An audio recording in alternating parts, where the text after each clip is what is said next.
Good morning बाबा. Good morning. चला उठा, क्लिनिकला जायला उशीर होतोय ना. अरे कॉफी. काय हे बाळा, हे सगळं मी करायला हवं तुझ्यासाठी, तू करतेस. त्यात काय झालं, लवकर घ्या, थंड होते.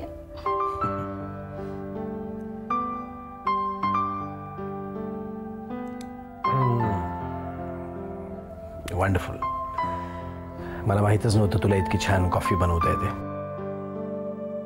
मला सँडविच पण बनवता येतं, कुकर पण लावता येतो.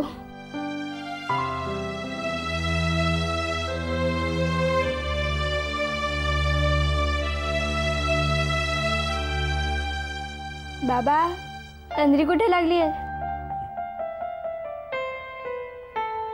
बघतोय तुझ्याकडे पण विश्वास बसत नाही. माझी पियू इतकी मोठी झाली.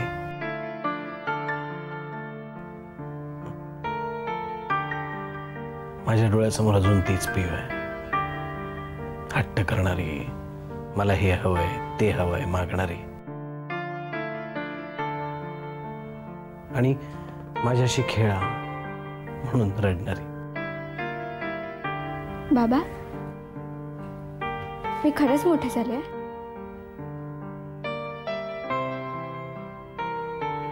मग आता मला जे काही हवं असेल ते हट्ट न करता मिळेल? बोल, काय हवंय? बाबा, मला आईला भेटायचं आहे.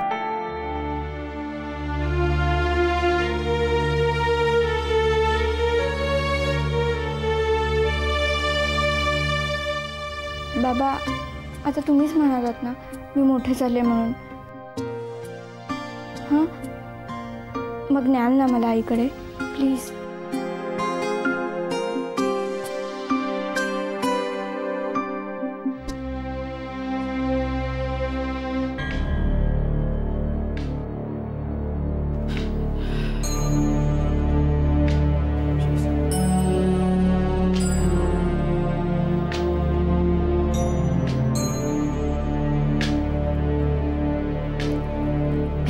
या बाबा या. कुसुम, तुझ्या जपामध्ये मी व्यत्यय तर आणला नाही ना? नाही हो नाही. या बसा बसा. सावकाश. श्रीराम श्रीराम. प्रिया सांगत होती तुला म्हणे काल रात्री अचानक जाग आली.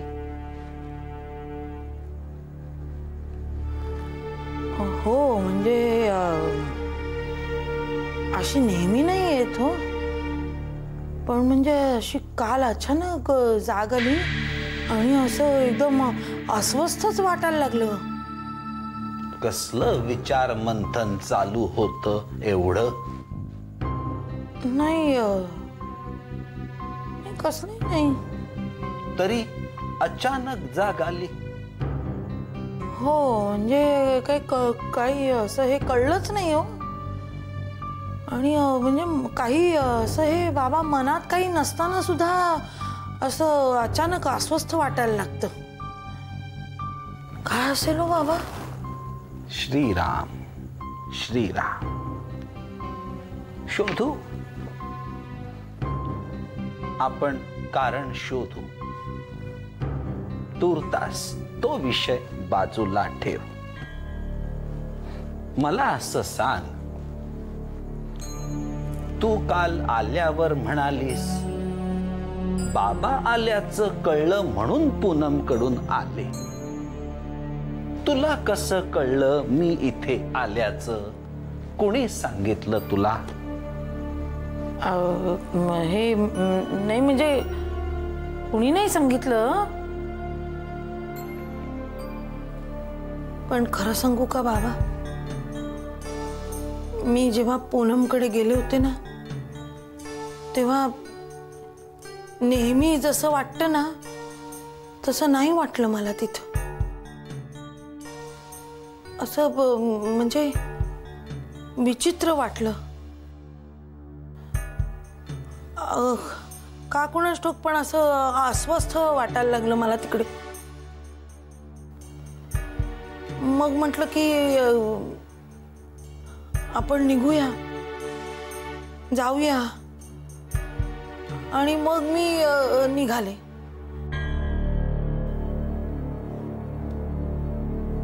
पण बाबा, तुम्ही हे कोणाला सांगू नका. नाही सांगणार. तिथून निघालीस आणि तुला बरं वाटलं ना, झालं तर मग. हो, खरंच बरं वाटलं. पण बाबा, असं घुसमटल्यासारखं का वाटलं असेल हो? सांगेन कधीतरी. सध्या माझ्या एका प्रश्नाचं उत्तर देशील? हो, विचारा ना. माझ्यावर किती विश्वास आहे तुझा? हा काय प्रश्न झाला का बाबा? माणूस हा प्रश्न केव्हा विचारतो? जेव्हा समोरच्या माणसाचा आपल्यावरती विश्वास नाही असं वाटतं तेव्हा. तसं नाही ग, मी सहज विचारलं. बाबा, मला चालता येत नव्हतं तेव्हा तुम्ही बोट धरून चालायला शिकवलत. तेव्हा जितका विश्वास होता ना, तितकाच अजूनही आहे. रस्त्यातून चालताना इकडे जाऊ नकोस, तिकडे जाऊ नकोस हे मी सांगितल्यावर तेव्हा तू माझं ऐकायचीस. पण म्हणजे मी आता तुमचं ऐकत नाही असं वाटतंय की काय तुम्हाला? नव्हे, पण मला तुला एक सूचना करायची होती. पूनमकडे एकटी जात जाऊ नकोस. पूनमकडेच नव्हे, सध्या कुठेही एकटीने बाहेर जाऊ नकोस. का? लहानपणी असे प्रश्न विचारायचीस का? अहो बाबा, लहानपणी असे प्रश्न पडायचेच नाही. मग आत्ताही पडू देऊ नकोस. काही दिवस माझं ऐक. तुला आत्ता असं का वाटलं हे तुला तेव्हा कळेल. आणि नाही कळलं तेव्हाही तर मी सांगेन तुला. हे बघ बाळा, मी उगाचच नाही सांगणार ना तुला. आणि मी बाहेर जाऊ नको असं कुठे म्हणतोय. पण सध्या तरी एकटीने बाहेर जाऊ नकोस. कोणाची तरी सोबत बरोबर घेऊन जा, एवढंच म्हणणं आहे. बाबा, इथे कुणाला वेळ असतो?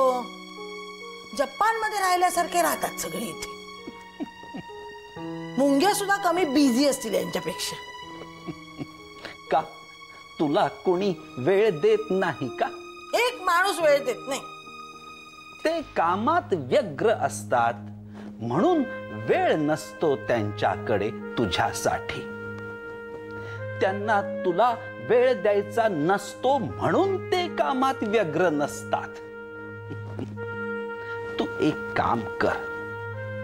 तुला जेव्हा केव्हा बाहेर जायचं असेल तर कुणाला तरी विचार की बुवा वेळ आहे का, आणि मग तू बाहेर जाण्याचं ठरव. पण बाबा, मला तुझी काळजी वाटते बाळा, म्हणून सांगतोय. बाबा, असो, मला इतकंच सांगायचं आहे. आता मी घरच्यांशी बोलतो. त्यांना कुणाला वेळ नसेल तर मी इथे असेपर्यंत मी येईन तुझ्या बरोबर. फरक इतकाच असेल, लहानपणी मी तुला हाताला धरून घेऊन जायचो. आता तू मला हाताला धरून ने. काय बाबा.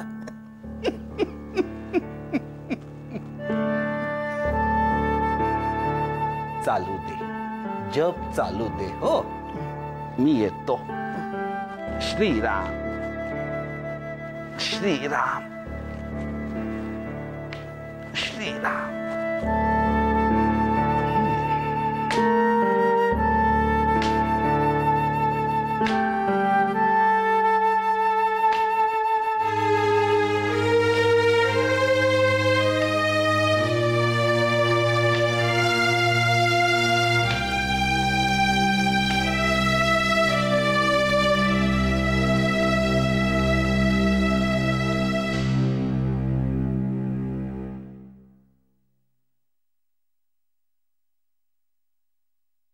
नमस्कार. बसा बसा डॉक्टर. सॉरी, मगाशी तुम्ही कामासाठी बाहेर निघत होतात आणि आमच्यामुळे तुम्हाला थांबावं लागलं. काही हरकत नाही.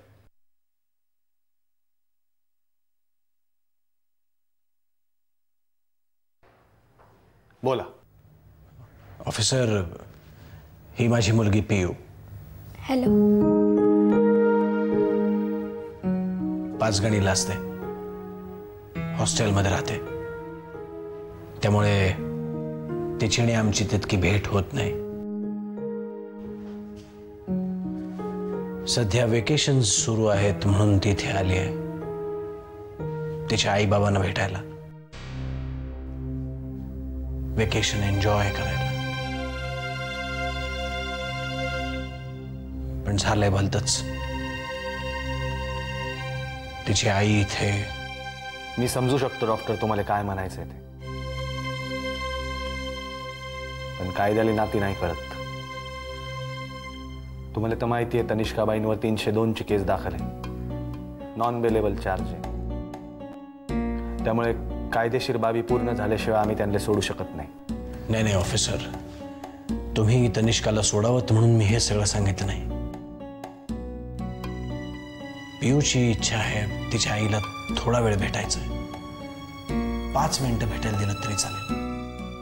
हे बघा डॉक्टर, तुम्ही वाईट वाटून घेऊ नका आणि मी माझ्या पोझिशनचा वापर करतोय असं पण मनात आणू नका. मला माफ करा, पण मी नाही परवानगी देऊ शकत.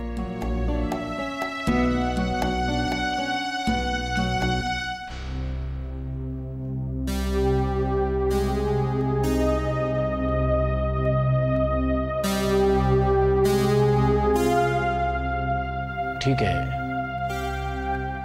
मी तुम्हाला फोर्स नाही करणार, पण एकदा तिला तिच्या आईला भेटता आलं असतं तर बरं झालं असतं. डॉक्टर, कायदा नियम आहेतच, पण त्याही पलीकडे मला असं वाटतं की पिऊ अजून खूप लहान आहे. अशा परिस्थितीमध्ये तिनं तिच्या आईले असं पोलीस लॉकअपमध्ये भेटणं मला बरोबर नाही वाटत. त्यातून तुम्ही तर सायकेट्रिस्ट आहे, तुम्हाला या गोष्टी माझ्यापेक्षा जास्त समजतात.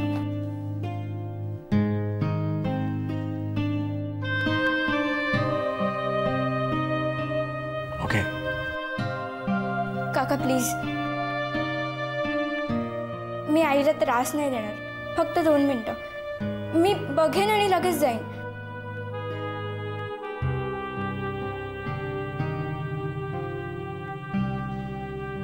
पियू, ते फक्त आज आपल्याला तिला भेटता येणार नाही असं म्हणतायत. 4-5 दिवसांनी कदाचित देतील परमिशन. त्यांना सुद्धा शेवटी त्यांच्या सिनियर्सची परमिशन घ्यावी लागते. त्यामुळे त्यांना ती परमिशन मिळाली की ते आपल्याला कळवतील.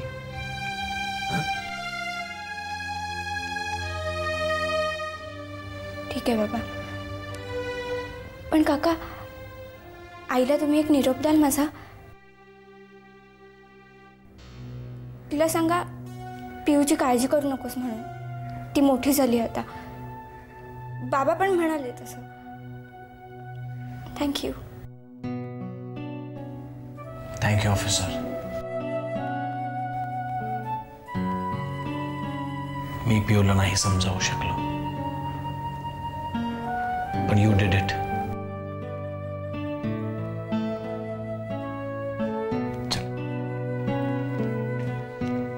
थांबा डॉक्टर. हे मोहिते, तनिष्का मॅडमला एन्क्वायरी रूम मध्ये घेऊन या.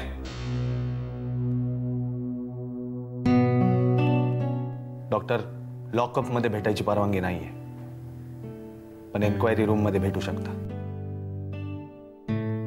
या, भेटून घ्या. थँक्यू थँक्यू काका, थँक्यू व्हेरी मच.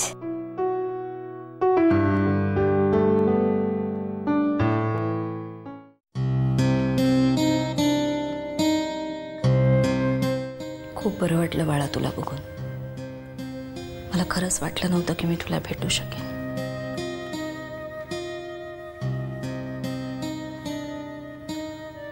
थँक्स. मला थँक्स म्हणू नकोस. तिनेच परवानगी मिळवली आहे वजलवारांकडून. आईचे काका खूप चांगले आहेत. एक विचारू तुला? मला खात्री आहे तुला उगाच पकडलंय. तुला नक्की कोणीतरी ह्याच्यात अडकवलंय, हो ना? आई मग तू सांग ना त्या काकांना, ते पकडतील त्याला. नक्की सांगेन, पण थोडासा वेळ लागेल. तोपर्यंत तुला बाबांबरोबरच राहावं लागेल. आणि मला माहिती आहे पुढे काय सांगणार आहेस. व्यवस्थित राहा, बाबांना त्यांच्या कामात डिस्टर्ब करू नको, चांगल्या मुलीसारखी वाग. राईट? राईट. मला नाही वाटत हे सगळं सांगण्याची गरज पडेल तिला. म्हणजे पियू आता पूर्वीची पियू राहिलेली नाहीये.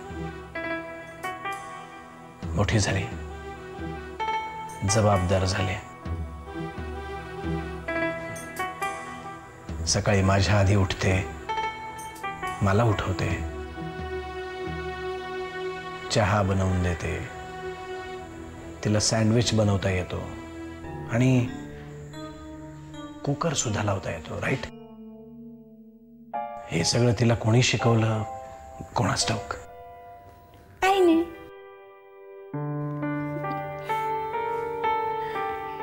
मध्यंतरी मी आईकडे राहायला गेले होते ना, तेव्हा आई हे सगळं करायची.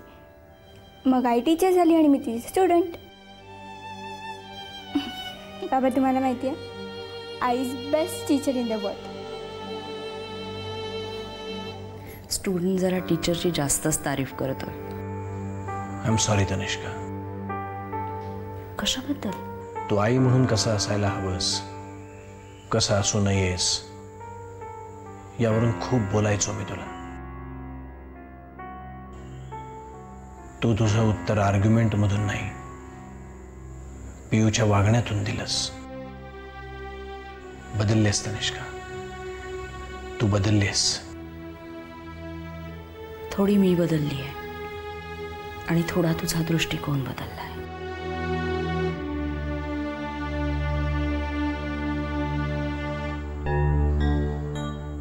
I accept. I am sorry. Sorry नको म्हणूस विराज.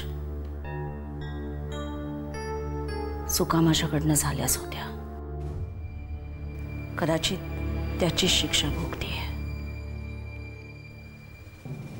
प्रायश्चित्त करतीये.